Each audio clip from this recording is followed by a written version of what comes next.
네, 반갑습니다. 자, 이번 시간부터 우리 실천국어 2 들어가도록 합니다. 그래서 실천국어 2 부분에는요, 장문, 화법, 그 다음에 독해에 대해서 우리가 배울 텐데, 일단은 이 부분에서의 시험 문제들은요, 여러분들이 이제 그 수능 문제들을 좀 풀어보신 분들도 있을 겁니다. 그 유형들과 거의 흡사한 것들도 많이 있습니다. 그래서 수능 문제를 풀어보면은 조금 더 도움이 될 수도 분명히 있고요. 그리고 이 부분들의 한 글자 한 글자에 너무 집중하기보다는요, 글이라는 걸 이제 읽으면서 분석하고 그 부분에서 무엇을 내가 파악을 해야 되는지에 대해 좀 더 초점을 맞춘다면은 이 분야에서 공부하는 것이 조금 더 쉽지 않을까 생각을 합니다. 생각을 해보시면은 이 파트가 그렇게 어려운 파트는 아니라는 걸 알 수가 있을 겁니다.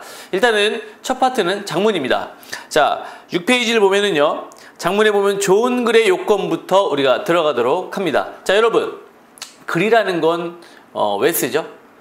다른 게 아니죠. 글이라는 건 자신의 생각을 누구에게? 그쵸, 독자에게 알리고자, 그리고 그 독자를 설득하거나 또는 자신이 알고 있는 정보를 제공하거나 이런 목적을 가지고 글을 쓰게 됩니다. 그렇기 때문에 이 글이라고 하는 것은요, 그 예상 독자가 있고요, 그 독자의 현재 상황을 고려해서 자신의 목적에 맞게 알맞게 쓰는 것이 가장 중요하다고 할 수가 있겠습니다. 자, 그렇다면 좋은 글의 요건이란 바로 무엇인가? 첫 번째, 내용이 충실해야 합니다. 자, 이거는 뭐 너무나도 중요한 거죠. 내용이 부실하다면 그것은 좋은 글이 될 수가 없습니다. 자, 말할 것이 있을 때만 말하라는 충고가 있듯이 글도 쓸 것이 있을 때에 써야 한다. 즉, 자, 이 부분부터 표시할게요. 표현 기교에 지나치게 치중하거나 쓸 것이 별로 없는데 억지로 쓰면 안 된다는 것이다. 어린 시절에 우리가 일기 같은 걸 쓰라고 하면은 많은 친구들이 이제 이만큼 채워야 된다는 강박관념 때문에 썼던 말 또 쓰고 했던 말을 다른 말로 바꾸고 이런 식으로 해가지고 일기를 쓰는 것을 여러분도 많이 경험을 해봤을 것입니다. 그럴 필요가 없다는 거죠. 좋은 글에서 가장 중요한 것은요, 내용이 충실해야 됩니다. 쓸 말이 없으면은요, 과감하게 생략하고 할 말만 쓰는 것이 가장 좋습니다. 때로는 긴 글보다 짧은 글이 좀 더 그 글의 목적에 부합할 때도 많이 있습니다. 자, 두 번째, 독창성이 있어야 한다. 독창성이 있는 글의 특징은 소재가 참신하거나 평범한 소재에 독특한 의미가 부여되었거나 둘 중에 하나에 해당된다. 자, 이를테면 낙엽을 죽음의 상징물로 보는 것이 고정관념인데 새싹이 움틀 것을 예고하는 것으로 보는 것은 창의성 있는 생각이다. 자, 독창성이라는 것은 남들이 생각하지 않는 것들을 찾아내어 쓴다라는 겁니다.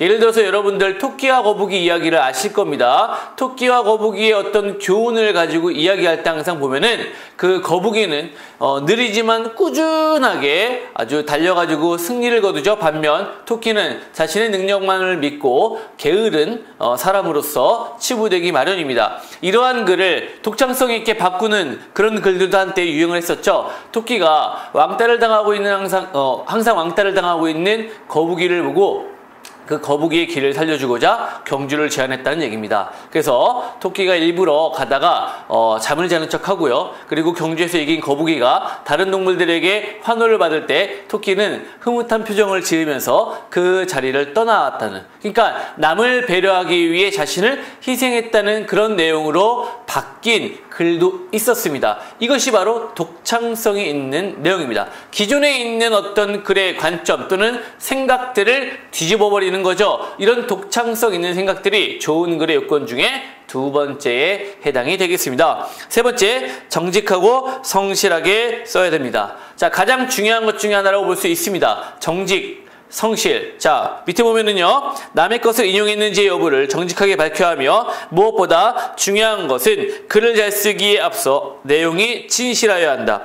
진실성이 없는 웅변보다는 성실한 눌변이 더 감동을 준다. 글을 많이 써보지 않은 사람은 자기가 실제로 생각하는 것보다는 그렇게 생각해야 옳다고 여기는 것이나 남들이 그래주기를 바라는 것을 쓰려는 경향을 보이기 쉽다. 글의 가장 큰 힘 중에 하나는 진실성이라고 합니다.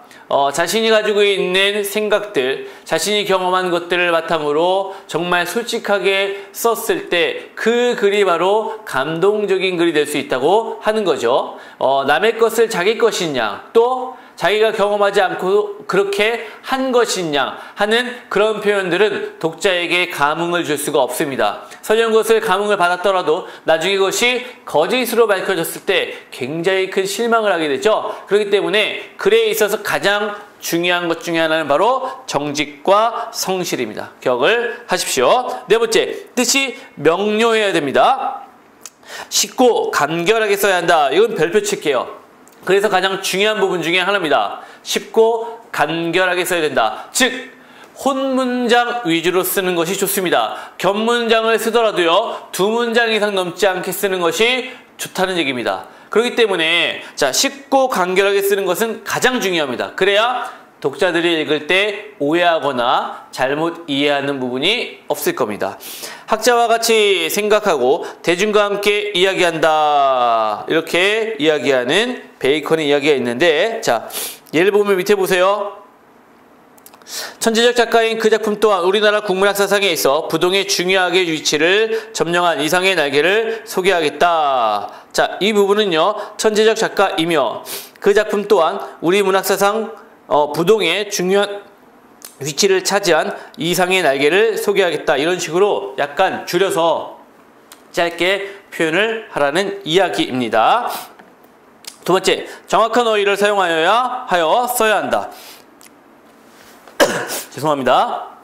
자, 물이 오른 살찐 과일은 보기에도 탐스럽다 할 때, 자, 거기 밑에 보면은요, 살지다는 과실이나 식물의 뿌리 따위에 살이 많다는 의미를 가지는 형용사고요. 살찌다는요, 몸에 살이 필요 이상으로 많아지다의 의미를 가진 동사이기 때문에 살찐이 아니라 살진으로 바꿔야 된다는 얘기입니다. 사실 우리가 많은 어휘들을 잘못 쓰는 사례가 많습니다. 그 이유는요, 우리가 듣고 말하고 하는 그런 과정에서 들리는 대로 말하는 습관이 있기 때문에 그것을 글로 표현할 때 굉장히 잘못된 쓰임들이 많다는 거죠. 예를 들어서 이제 저번에도 우리가 했던 그 앞부분에서 했던 것들 중에서 뭐 뗄래야 뗄 수 없는 이런 식으로 우리가 많이 이야기하고 듣다 보니까 뗄래야 뗄 수 없는 이런 식으로 쓰거든요. 근데 그것이 아니라 떼려야 뗄 수 없는으로 쓰는 거죠. 이런 식으로 올바르지 않은 표현을 우리가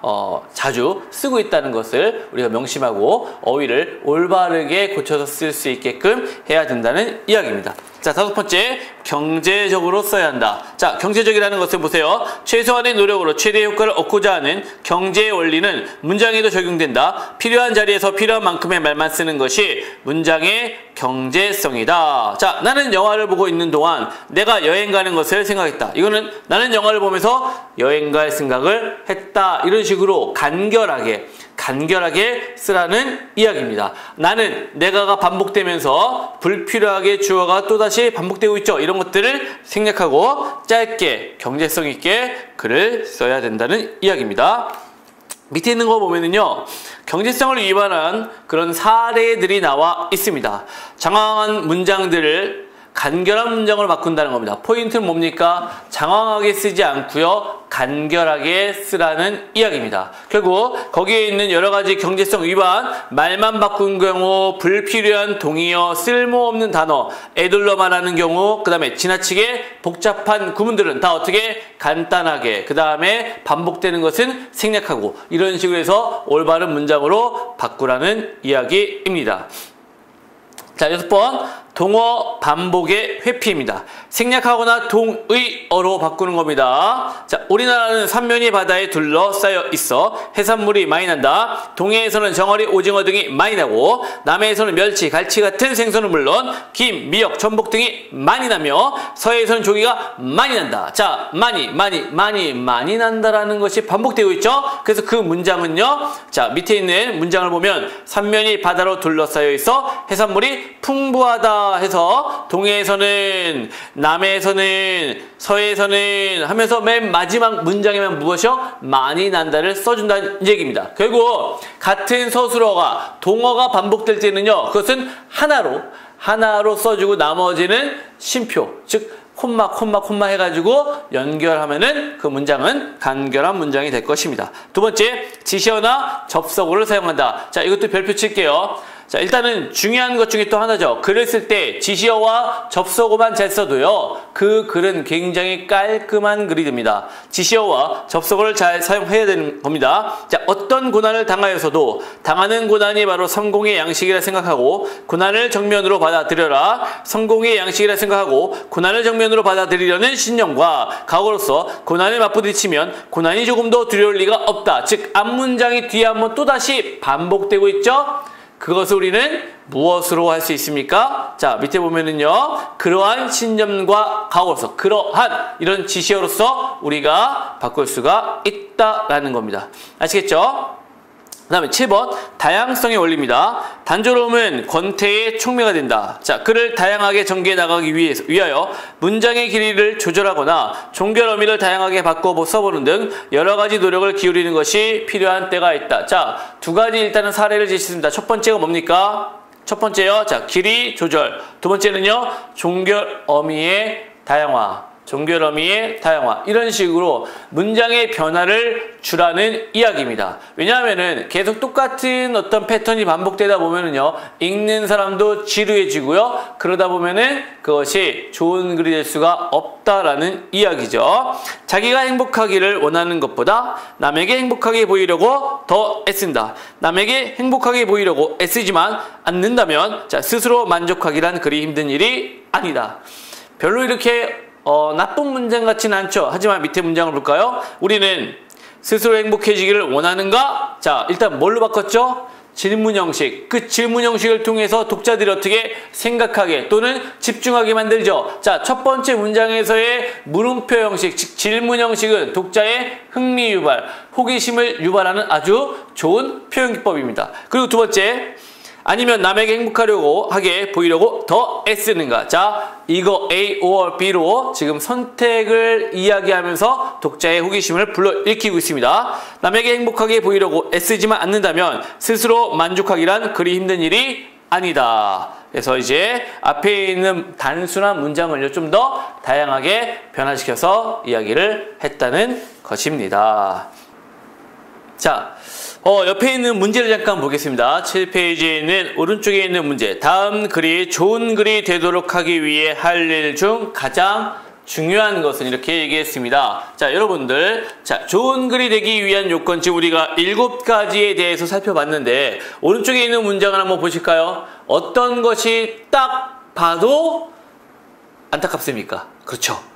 문장이 한 문장이네요. 굉장히 깁니다. 그렇게 굉장히 긴 문장은 어떻게 해요? 우리가 아까 몇 번? 즉 5번 경제적으로 써야 된다. 그 다음에요, 그 다음에 4번 뜻이 명료해야 한다. 그래서 제가 아까 뭐라 그랬죠? 문장은 어떤 문장? 혼문장 위주로, 또는 겹문장이라도 2문장 이상은 쓰지 않는 걸로, 이렇게 해야지 문장의 뜻이 명확하게 전달이 되는 겁니다. 하지만 이 지문의 글은요, 처음부터 끝까지 모든 글이 마침표 없이 계속 쉼표로 연결되어 있기 때문에 읽는 사람으로 하여금 그 문장의 처음과 끝이 어디에 있는지, 주어와 서술어가 무엇인지 헷갈리게 만드는 그런 문장이 될 수 있습니다. 그러니까 이런 문장은, 자, 정답 3번 해보죠. 문장의 길이를 보다 짧게 하고 말하려는 내용을 정리해 쓰도록 한다라는 이런 법칙에 따라서 글을 정리해 주는 것이 좋을 듯 합니다. 자, 다음 페이지로 넘어가도록 하겠습니다. 자, 이제 8페이지 쓰기의 절차를 들어가도록 하겠습니다. 자, 여기 보면은요, 주제 설정, 그 다음에 제재, 소재 선택, 내용 구성하기, 즉 개요 작성이고요, 집필, 그리고 퇴고입니다. 글쓰기 단계는 총 이렇게 5단계로 구성이 되어 있습니다. 자, 이런 글쓰기 단계는요, 요즘에 이제 우리 많이 유행하고 있는 프로들이 뭔지 아시죠? 네, 쿡방송입니다. 요리를 제재로 하는 그런 프로그램들이 많이 나타나고 있는데요. 거기에 보면은 셰프들이 나와서 제일 먼저 하는 게 바로 이제 오늘은 무엇을 만들까요? 이렇게 해서 요리의 어떤 대상을 먼저 정하죠. 그리고 그 대상을 정했을 때 준비해야 될 재료들을 이야기합니다. 그래서 요리를 선정하는 것을 우리는 주제 정하기로 본다면은요, 재료들을 모으는 것이 글감, 소재의 선택이라고 볼 수가 있습니다. 그 다음에 개요 작성은요, 간략한 레시피라고 하죠. 자, 어떻게 할 것이다 라는 것을 간략하게 이야기를 하고요. 네 번째로 실제로 요리를 합니다. 그리고 이 요리가 거의 다 완성되었다고 했을 때 간을 보면서 우리는 뭐합니까? 나중에 그 간을 보면서 다시 한번 요리를 정리를 하죠. 뭐가 덜 들어갔는지, 뭐가 더 들어갔는지를 따지면서 새롭게 이제 다시 요리를 마무리를 합니다. 이 과정이 바로 글을 쓰는 과정과 거의 유사하다고 볼 수가 있습니다. 글이라는 것도요, 여러분, 제일 먼저 주제를 정한 다음에 그 주제에 맞는 재료들을 마구마구 모읍니다. 그리고 그 주제들을요, 개요를 작성할 때 과감하게 그 재료들을요, 개요를 작성할 때 버릴 것들은 버리고 쓸 것들만 모아서 간략한 개요를 작성한 다음에 글을 쓰기 시작합니다. 하지만 글을 쓰고 난다고 해서요, 우리가 그것이 한 번에 다 완성되는 것이 아니죠. 그렇기 때문에 퇴고의 과정을 거쳐서 그 글을 다시금 완성을 한다는 이야기입니다. 자, 이 과정들을 한번 이제 간략하게 제가 얘기를 했고요. 하나하나 이야기를 한번 해보도록 하겠습니다. 첫 번째, 주제 설정과 주제문 작성이 있습니다. 자, 주제의 개념은 작가의 중심, 생각, 의도입니다. 제일 중요한 거겠죠. 그래서 제일 중요한 건 바로 주제입니다. 작가의 생각과 의도. 주제를 정하는 것이 항상 제일 힘들고요. 그것이 제일 어렵다고도 얘기를 많이 합니다. 그만큼 주제라는 것을 잘 정해야지만 좋은 글이 나올 수가 있습니다. 자, 주제의 설정과 범위는요, 범위가 좁고 구체적이다. 자, 범위가 좁다, 구체적이다 표시해 놓고요. 이게 범위의 제한성, 구체성. 그러니까 너무 광범위한 주제는요, 어울리지 않는다는 겁니다. 할 말은 좀 더 구체적이고 명확해야 된다는 겁니다. 두 번째, 필자가 잘 알고 전달할 만한 가치가 있는 것이어야 합니다. 제가 무슨 요리에 대해서 주제를 정해갖고 이야기를 한다면은 그 주제의 글은 어떻게 되겠습니까? 완전 뜬구름 잡습니다. 왜냐하면 저는 요리를 잘 못하거든요. 제가 할 줄 아는 요리는 라면이나 김치볶음밥 정도입니다. 그것도 제가 막 마음대로 하는 거지 어떤 레시피를 가지고 하는 것이 아니기 때문에 그러면은 좋은 음식이 나올 수 없겠죠. 마찬가지로 자기가 알고 있지 않은 범위의 것들을 가지고 글을 쓰게 되면요, 그 글은 산으로 향하게 되어 있습니다. 세 번째, 독자에게도 관심을 끌고 흥미를 줄 수 있는 것이어야 한다. 이거 디귿을 별표를 칠게요. 일단은 주제를 정할 때 가장 중요한 것 중에 하나는 바로 이 디귿입니다. 내가 하고자 하는 말, 그건 중요하지 않습니다. 여러분, 내가 하고자 하는 말을 막 쓰고 싶으면은요, 일기장에 쓰는 겁니다.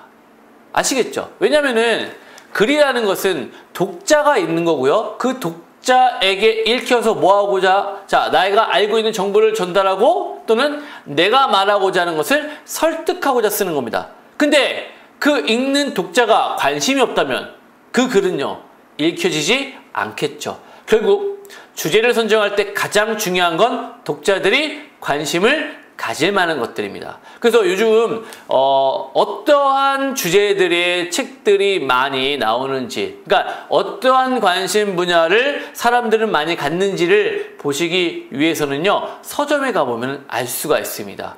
그러니까 서점에 가면은요, 현재의 어떤 독자들의 흐름, 독자들의 생각, 이걸 읽을 수가 있어요. 그러니까 작가들의 생각이라고 하지만 이거는 독자들의 생각도 됩니다. 왜냐? 독자들이 원하는 것이 있으니까요.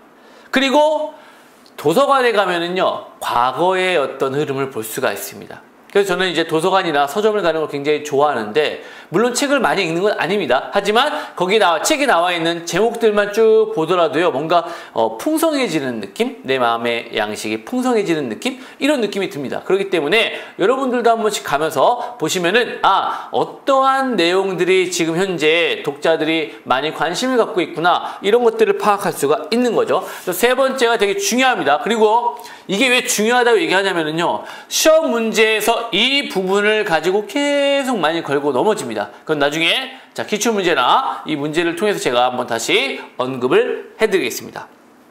자, 주제문 작성 과정을 보세요. 자, 첫 번째는 가주제입니다. 일단은 범위를 좀 넓게 잡으라는 얘기입니다. 두 번째는요, 참주제. 자, 범위가 좀 더 좁혀지는 얘기고요. 세 번째, 주제문은요, 참주제를 어떻게 구체적 문장으로 표현을 하라는 겁니다. 그러니까 참주제로서 술의 장단점을 이야기한다면, 자, 주제문으로는 술은 어떤 면에서는 이로우나 대체로 우리에게 해로움으로 적당히 마셔야 한다 해가지고요, 장점과 단점을 아울러서 자신의 주장을 내세우는 그런 글로서 마무리하고 있다는 걸 보이죠. 자, 이렇게 주제문을요, 작성을 할 때는요, 넓은 범위에서 좁은 범위로 좁혀온다는 것입니다. 자, 주제문의 요건 볼게요. 강렬한 인상성, 통일성, 일관성. 자, 여기서 강렬한 인상이라는 건 당연히 중요한 거고요. 통일성과 일관성 별표를 칠게요.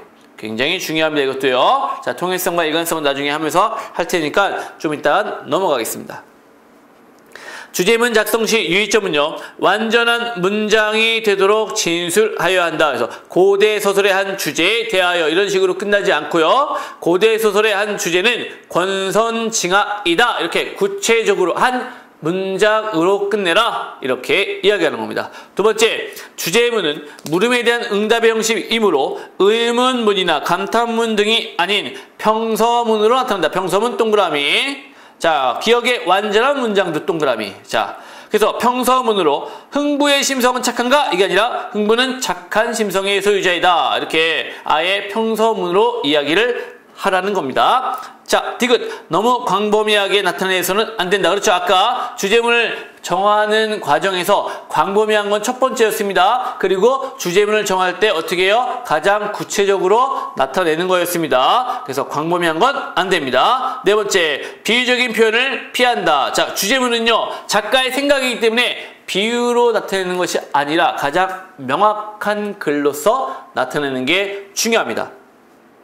자, 이순신 장군은 자, 민족의 태양이다. 이런 식의 표현이 아니라, 자, 그 민족의 태양을 풀라는 거죠. 이순신 장군은 왜군의 침략으로부터 조국을 지킨 위대한 인물. 이렇게 아예 구체적으로 써주라는 얘기입니다. 네 번째, 다섯 번째, 불필요한 사족을 붙이는 일이 없앤다. 사족이라는 것은 쓸데없는 말로 보면 되겠습니다. 그쵸? 그러니까 그 글에 그냥 쓸데없이 의견을 덧붙이는 건 굳이 필요하지 않다라는 것입니다. 자, 모호한 표현 당연히 피해야 되겠죠. 자, 주제는 하나입니다. 자, 주제는 무조건 뭐라고요? 하나입니다. 그래서 주제가 두 개면은요, 그 글 역시 두 개로 쪼개야 되는 거죠. 모든 글에는 주제가 하나여야 됩니다. 아시겠죠? 자, 그 다음 여섯 번째, 일관성이 없거나 모순되는 표현이 있어서는 안 됩니다. 일관성이 없으면 안 되고요. 모순되면 당연히 안 됩니다. 이 세상에서 제일 빠른 것은 빛과 전기와 소리이다. 자, 이것은요, 제일 빠른 게 세 가지가 될 수 있습니까? 제일이라고 하면 안 되겠죠. 만약에 이 문장이 맞으려면 이 세상에서 빠른 것들은 빛과 전기와 소리이다. 이런 식으로 표현하면 맞겠지만 제1이라고 한다는 건 하나잖아요. 하나인데 뒤에 세 개 나온다는 건 말이 안 되니까 이 세상에서 제일 빠른 것은 빛이다. 이렇게 하나로 나타내라는 얘기입니다. 자, 이게 이제 주제를 정하는 겁니다. 결국 주제를 정할 때 제일 중요한 건 바로 뭡니까? 다시 한번 생각해 보세요. 주제를 정할 때는요, 딱 포인트를 잡으세요. 뭡니까? 독자. 자, 예상 독자를 고려하여 어떻게 간결하고 명확하게 한 문장으로 평서문으로 써야 된다는 겁니다. 아시겠죠? 자, 두 번째, 재료의 수집과 선택입니다. 재료는요, 주제를 뒷받침하고 이를 효과적으로 나타내기 위한 글감이라고 얘기하죠. 재료의 요건은요, 역시 첫 번째가 제일 중요하죠. 작가가 잘 알고 있어야 됩니다. 두 번째, 출처가 불명하고요, 객관적인 것, 즉 인터넷에서 막 떠도는 거 아무거나 갖다 붙이는 건 안 되는 겁니다. 세 번째, 명료. 네 번째, 주제를 뒷받침할 수 있는 것. 다섯 번째, 풍부하고 다양한 것. 여섯 번째, 독자에게 흥미를 끌 수 있는 참신하면서도 친근한 소재를 선택해야 되는 겁니다. 자, 재료의 요건에서도 아까 주제와 관련된 것도 하나 있었죠. 뭡니까? 자, 맨 마지막 비읍이죠. 독자에게 흥미를 끌 수 있는 참신하면서도 친근한 소재입니다. 아무리 좋은 주제를 정한다고 할지라도요, 독자가 알지 못하는 정말 낯선 내용들만 열거한다면 독자는 그 글에 흥미를 갖지 않을 겁니다. 그렇기 때문에 우리는요, 주제를 정하고 소재를 정할 때는 그 소재가 독자들에게 굉장히 관심이 있는 것들을 가지고 이야기를 해야 된다는 것이죠. 자, 그 다음요. 재료의 정리 보세요. 내용이나 성격이 비슷한 것끼리 묶은 다음에 중요도, 시대순 등의 기준에 따라 배열하고요. 편견에 치우치지 않도록 배열을 하는 겁니다. 그런 다음에 어떻게 됩니까? 이 주제들을 배열한 다음에 이제 아까 뭐라 그랬죠? 개요에서 이제 쳐낼 것은 쳐내게 될 겁니다. 자, 구성과 개요 작성이 있습니다. 첫 번째, 구성.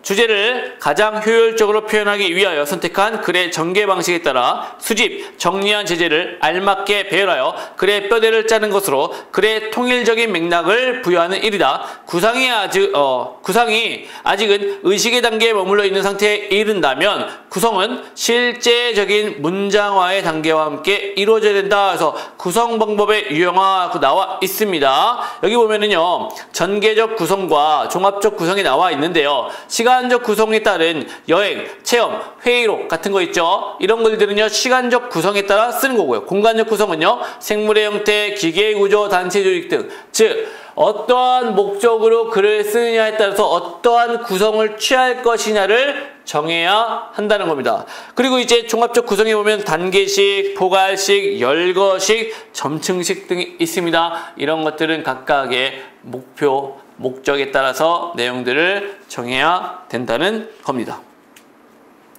자, 그 다음 이제 옆에 문제들을 잠깐 보면은요. 자, 오른쪽에 문제 잠깐 볼까요? 왼쪽에 있는 문제부터 봤을 때요. 두 번째 문제.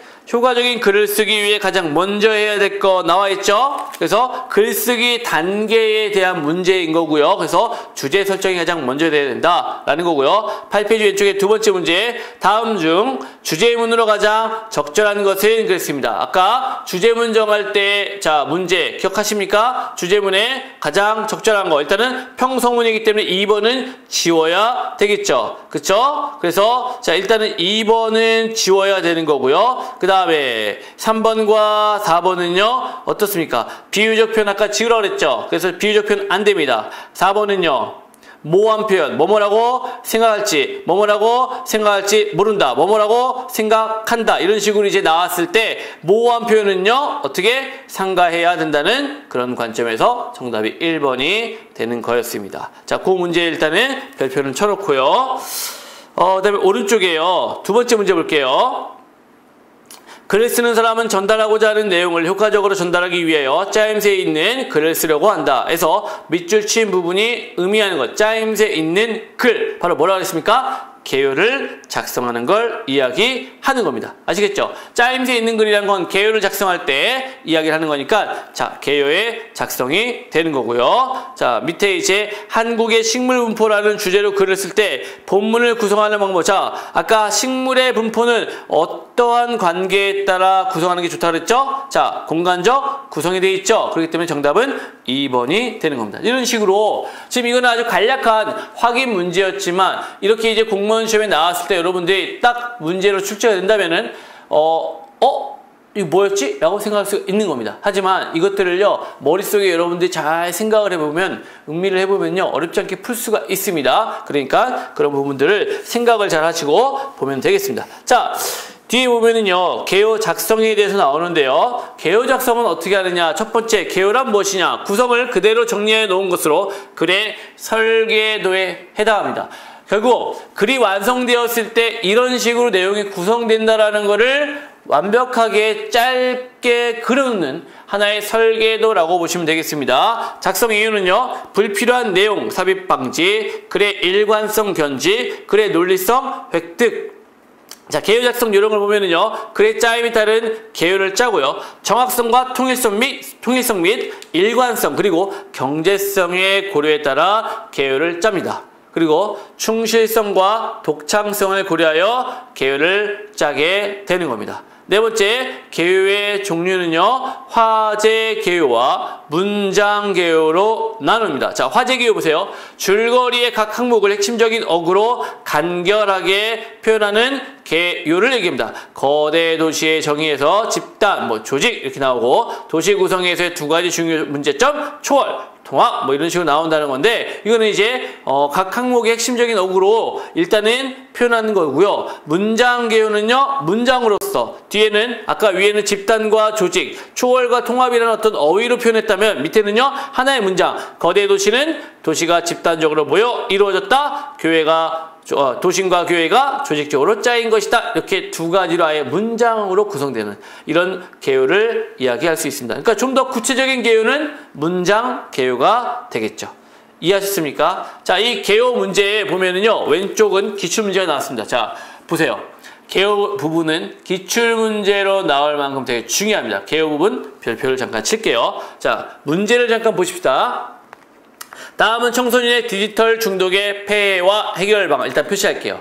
이게 주제입니다. 디지털 중독의 폐해와 해결 방안이라는 주제로 글을 쓰기 위한 개요이다. 수정, 보완하기 위한 방안으로 적절하지 않은 것. 그렇습니다. 2014년도 기출 따끈따끈하죠. 자, 서론, 청소년 디지털 중독의 심각성. 본론, 청소년 디지털 중독의 폐해. 옆에 기억이라고 있습니다. 이 1번 옆에 기억이 있을 때는요, 무조건 큰 번호 옆에 기억이 있다. 무조건 뭡니까? 추가라는 말 나옵니다. 아시겠습니까? 기억하세요. 추가라는 말 나올 겁니다. 밑에 보세요. 있습니까? 없습니까? 있죠? 추가라는 말 나올 겁니다. 두 번째, 가와 나가 있고요. 자, 나의 니은 되어 있습니다. 다양한 기능과 탁월한 이동성을 가진 디지털 기기의 등장. 근데 디지털 중독의 폐해와 나는 관련이 있습니까? 자, 2번. 나의 니은은 이1과 관련된 내용이 아니므로 삭제한다. 그렇죠? 삭제하는 게 맞습니다. 자, 그 다음에 2번 보니까요, 청소년 디지털 중독에 영향을 미치는 요인에서 가, 나, 다 라가 있고요. 3번은 가, 나, 다 이렇게 나와 있습니다. 일단은요, 이 개요를 볼 때 여러분들이 굉장히 어려울 수도 있습니다. 이게 왜냐하면 글의 내용을 막 다 자기가 생각을 하고 이렇게 해야 되는데, 제가 이 개요 문제들을 분석하면서요, 약간 어떤 법칙을 좀 발견했습니다. 그리고요, 그 법칙대로 적용을 하다 보니까 웬만한 문제들은 틀리지 않고 풀 수 있는 어떤 하나의 방법들 이제 터득을 했습니다. 그것을 여러분에게 지금 알려드릴 테니까 잘 들어보도록 하세요. 자, 여기를 볼게요. 일단은 개요 작성을 할 때요, 모든 글은 일단은 3단 구성으로 거의 구성이 되죠. 그래서 처음 또는 서론, 그 다음에 중간, 본론, 그 다음에 끝. 아이고. 결론으로 나옵니다. 자, 이렇게 처음, 중간, 끝 3단 구성으로 나올 때 여기에나 여기나 기호가 붙게 되어 있습니다. 근데 이제 제일 중요한 부분은 어디냐? 중간 부분으로 보시면 됩니다. 시험 문제의 답은요, 90% 이상이 중간에서 걸린다고 보시면 돼요. 서론이나 결론에서 걸리는 경우는 거의 없다고 보시면 됩니다. 자, 그랬을 때 중간에, 즉 본론에는 어떤 내용이 나오냐? 반드시 어떤 것에 대한 문제점이 나오고요, 이것에 대한 해결 방안이 나옵니다. 이게 이제 가장 맞는 구조라고 얘기했어요. 자, 문제점과 해결 방안의 구조가 나오는데, 일단은 여기에서 중요한 거는 이 문제점과 해결 방안의, 자, 첫 번째, 개수를 비교하는 겁니다. 이게 아주 중요합니다. 한마디로 문제점이 2개면은요, 해결 방안도 몇 개? 2개여야 돼요. 3개면 3개여야 되는 겁니다. 근데 이게 개수를 비교했을 때 두 번째, 만약에 맞으면 어떻게 돼요? 맞으면 내용으로 가고요. 자, 아니면 이제 다르면, 틀리면, 개수가 다르면 개수를 맞춰야 하는 겁니다. 이 말이 무슨 말인지는 잘 모르실 수 있어요. 근데 자, 여러분, 제가 하나의 문제를 내줄게요. 문제점에 기억이 있고요. 자, 여기에 문제점 1, 2가 있습니다. 그리고 해결 방안에 1, 2, 3이 있습니다. 그리고 여기에 2번에 니은이라고 되어 있다고 보세요. 그렇다면 여러분, 문제점과 해결 방안의 개수를 비교해 보세요. 몇 개? 여기는 2개, 여기는 몇 개요? 3개가 되죠. 그렇기 때문에 문제점에는 개수를 하나 추가하든지 해결 방안에 있는 걸 뭐 하든지 삭제하든지 이렇게 해야 돼요. 개수를 맞춰야 되기 때문에 그래요. 그렇다면 추가와 삭제의 기준은 무엇이냐? 그거는 바로 여기에 있습니다. 문제점과 해결 방안 옆에 기호가 있잖아요. 여기는 반드시 추가라는 말이 들어가요. 여기는 추가라는 말 외에는 넣을 게 없습니다. 왜? 여기다 무슨 짓을 할 거예요? 문제점이라는 거를 다른 말로 바꿀 때가 있어요. 아주 간혹. 근데 그게 아니라 대부분은 문제점을 추가라는 말 들어갑니다. 그러면 자, 여기가 추가가 되니까 몇 개요? 총 3개가 되겠죠. 그러면 개수가 맞게 되죠. 그렇다면은 이 1, 2, 3과 이 1, 2, 3이 맞게 되기 때문에 그 다음에 하는 건 바로 뭐냐? 이 1과 1, 2와 2, 3과 3을 비교하는 겁니다. 물론 이 추가되는 내용이 이 1번과 연결될 수 있어요. 그렇다면 이 1번은 2번, 2번은 3번과 연결되는 겁니다. 순서대로 연결되는 거예요. 결국 여기 만약에 이 니은은 결국 어떤 걸 근거로 봐야 되는 겁니까? 요 위에 있는 2번 내리 또는 추가되는 3번, 아니, 1번과 관련되는 내용이 될 거라는 이야기입니다. 자, 아직도 말이 이해가 어려울 수 있죠? 자, 그럼 이거 한번 여러분들이 보세요. 여기 보세요. 문제점이 있고요. 1, 2, 3이 있습니다. 자, 해결 방안이 있고요. 1, 2가 있습니다. 그리고 기억이고요. 니은이 있습니다. 자, 여기서 그러면은 기억은 무슨 말이 나올 거예요? 자, 보세요. 문제점 해결 방안. 기억 니은이 있어요, 이렇게. 어떻게 될 것 같아요? 예?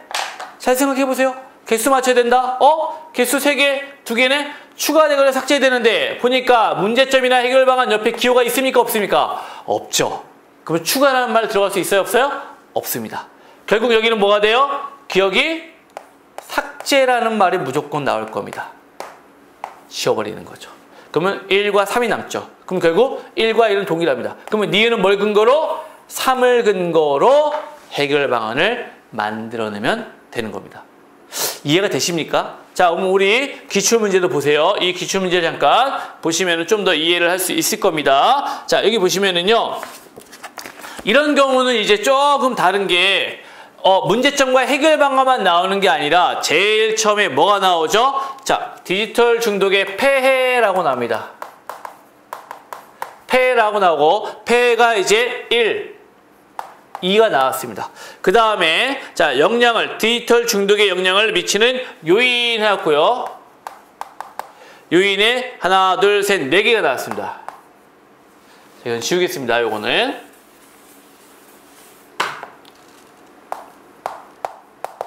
네 개가 나왔고요. 그 다음에 자, 해결하기 위한 방안, 해결 방안에 1, 2, 3이 있습니다. 자, 여러분, 가장 기본은요, 기호가 없는 문장은 무조건 맞는 겁니다. 기호가 없으면 100% 맞는 문장이라는 걸 기억을 하셔야 돼요. 기호 있는 것들만 잘 봐야 되는데 첫 번째 기호는요, 폐 나왔죠. 그쵸? 여기 기억이 있었고요. 두 번째는요, 여기에 니은이 있었습니다. 그 다음에 디귿은 나에 있었고요. 여기에 디귿이 있었고요. 리을은요, 자, 다에 있네요. 여기 리을이 있었죠. 이렇게 4가지가 됐었습니다. 자, 보세요. 잘 생각을 해보세요. 여기 보면은 폐에는 여기 무조건 뭐가 들어가야 된다 그랬죠? 여기 무조건 뭐가 된다죠? 당연히 추가가 돼야 된다고. 그러면 폐가 몇 개가 돼요? 3개가 되죠. 폐 3개가 됩니다. 그러니까 니은은 뭐예요? 자, 니은은요. 폐가 3개가 되니까 여기는 그냥 3개가 되니까요. 니은은 아까 보니까 삭제가 나왔었죠. 그쵸? 그리고 이거는 그러니까 이거는 지금 여기와 관련되지 않습니다. 왜? 요인과 해결 방안은 이렇게만 연결되기 때문에. 두 번째, 여기가 중요해요. 요인은 하나, 둘, 셋, 네 개죠. 이 네 개에서 옆에 기호는 아무도 없습니다. 여기는 세 개고요. 그러니까 얘는 무조건 뭐예요? 얘는 무조건 뭐 해야 돼요? 삭제가 돼야 되는 거죠. 개수를 맞춰야 되니까요. 이 요인과 해결 방안이 문제점과 해결 방안으로 볼 수 있습니다. 그래서 얘는 삭제. 자, 디귿 옆에 삭제라는 말 있어요, 없어요? 있죠. 디귿 옆에 삭제라는 말이 보였었죠? 그쵸? 그래서 3번에 삭제. 삭제가 아니라 오히려 어떻게 됐습니까? 자, 디귿은 2의 내용과 어울리지 않으므로 2의 1의 항목으로 옮긴다. 얘는요, 삭제라는 말이 없으면 당연히 뭐야? 여기서 이렇게 빠진 거예요, 이렇게. 아예 빠졌어요. 그리고 얘는요, 삭제했어요. 그쵸? 얘는 삭제했고요. 그러니까 얘는 3개 맞췄고요. 얘도 3개가 됐어요. 그리고 해결 방안은, 자, 3번이 어디요? 요거와 삭제가 됐으니까 맞춰야 되겠죠? 자, 4번에 뭐라고 되어 있습니까? 요인요? 자, 자극적이고 중독적인 디지털 콘텐츠의 무분별한 유통. 그러면은 여기에 들어갈 말은 뭡니까? 자극적이고 중독적인 디지털 콘텐츠의 무분별한 유통을 뭐 해야 된다? 막아야 한다. 이게 나와야 되는 거예요. 근데 여기 뭐라고 되어 있어요? 무슨 이상한 뭐 사용시간 제한? 이런 거는 전혀 거기에 어울리지 않죠. 그렇기 때문에 정답이 리을이 된 겁니다. 아시겠습니까? 이게 조금 어려울 수 있는데 제가 이제 개요 문제 나올 때마다 이 과정에 대해서 다시 한번 설명을 드리도록 하겠습니다. 결국 가장 중요한 거 머릿속에 기억하세요. 뭐요? 개수를 맞히는 겁니다. 개수를 맞추고요. 개수를 맞춘 다음에 맞추지 않으면은요, 추가 또는 삭제, 이런 내용들을 우리가 비교하면서 볼 수 있도록 해야 되는 겁니다. 아시겠죠? 네. 자, 그 다음에 이제 네 번째, 지필로 갑니다. 지필. 자, 지필이라는 게 당연히 글쓰기에 해당이 됩니다. 지필은 글쓰기에 해당됩니다. 지필의 개념, 조직된 내용을 목적과 절차에 따라 글로 표현하는 행위. 그래서 지필에 앞선 선결 조건은요, 단어와 문장 구조 선택에 의한 효과적인 문체의 결정입니다. 적절한 표현 기법, 즉 수사법의 이용 구상이 구체화가 돼야 되는 겁니다. 자, 문체를요, 뭐 어떻게 경어체로 쓸 것인지, 아니면 이제 반말로 쓸 것인지, 어떤 어투로 쓰는 것이 독자에게 좀 더 친근하고 또는 재미있게 다가갈 것인지를 선택하는 겁니다. 그래서 그 문체를 선택하고요. 두 번째, 수사법을 어느 정도로 이용할 것인지를 선택을 하는 게 중요하다는 겁니다. 자, 세 번째, 지필 과정 보면요, 서두 쓰기, 독자의 주의를 끌어들이고 글의 내용을 암시하여 주제의 방향을 제시한다. 자, 두 가지 중요한 포인트가 나왔습니다. 처음 부분이죠. 서두에는 첫 번째, 독자의 주의 환기, 두 번째, 글의 내용 암시, 즉 전개될 내용을 암시해야 된다는 얘기입니다. 두 번째, 본문은요, 몇 개의 제재에 의해 서두의 주제가 보다 명확해지는 글의 중심 내용을 이루는 부분. 마지막 결말, 서두와 유사한 성격으로 서두 본문에서 전개해온 내용을 요약 정리함으로써 주제를 명확히 하는 부분입니다. 잘 생각을 해보세요. 이거는 본문의 내용은요, 목적에 따라, 글의 종류에 따라 달라집니다. 일단은 가장 흔한 우리 설명문과 논설문을 비교했을 때 설명문에서는 본문에 뭐가 나옵니까? 그렇죠. 정보 내용이 납니다. 정보 전달의 목적이기 때문에 중요 정보의 내용이 납니다. 그 다음에 논설문에서 뭐가 나오겠죠? 그렇죠. 주장과 근거가 나오게 됐습니다. 주장과 그에 따른 근거가 나오는 게 되는 겁니다. 자, 그래서 우리 이제 이 서두와 본문과 결말을 쓸 때 어떻게 써야 되는지에 대해서 이제 나왔으니까 읽어보시고요. 다섯 번째, 태고입니다. 이 태고가 이제 고쳐 쓰기 단계에 해당이 됩니다. 자, 일단 만들어진 초고에 첨삭을 가하고 문맥을 다듬어 처음 정한 주제가 일관되면서도 명확하게 드러나는 글로 만드는 글쓰기의 마지막 과정입니다. 근데 이 태고에도 하나의 원칙이 있죠. 첫 번째, 삭제입니다. 불필요한 부분, 지나친 부분, 조잡하고 과장이 심한 부분은요, 삭제하는 겁니다. 두 번째, 부가, 즉 더하는 거죠. 미비한 부분, 빠뜨린 부분을요, 첨가, 보충하는 겁니다. 세 번째, 재구성. 자, 재구성은요, 글의 순서를 바꾸어 표현의 효과를 높이는 겁니다.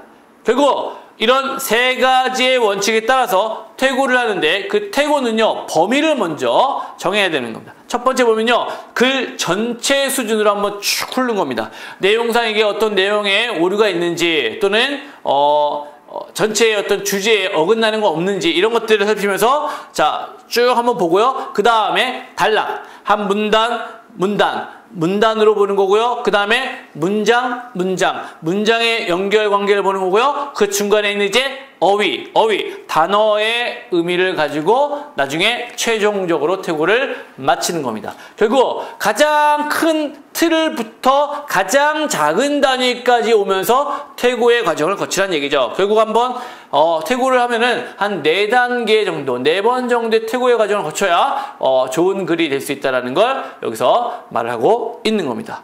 자, 그럼 이제 세 번째 문체에 대해서 나오는데요. 이 문체는 조금 이따가 다시 진행을 하도록 하겠습니다. 자, 잠시 뒤에 뵙겠습니다.